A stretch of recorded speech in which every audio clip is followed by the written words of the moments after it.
Bitcoin versus Ethereum, two of the biggest names in crypto.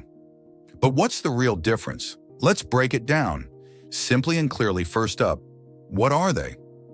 Bitcoin was launched in 2009 by a mysterious creator named Satoshi Nakamoto.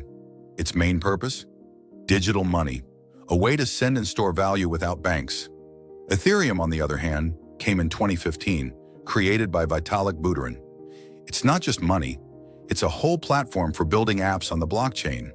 Bitcoin is like digital gold, limited, valuable, and mostly used for storing wealth. Ethereum? Think of it like the world's computer. Developers build smart contracts, apps, and even games on it. Both run on blockchain, but they work a little differently. Bitcoin focuses on security and simplicity. Ethereum supports smart contracts, programs that run automatically when conditions are met. Bitcoin has a fixed supply of 21 million coins. That's it. Ethereum?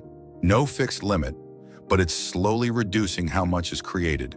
In terms of speed, Bitcoin takes around 10 minutes per transaction. Ethereum is faster, 12 to 15 seconds. So, Bitcoin or Ethereum, which one's better?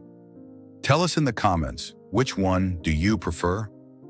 If you found this video helpful, hit that like button, subscribe, and turn on the bell for more crypto explainers. This is Sagasta Crypto. Thanks for watching.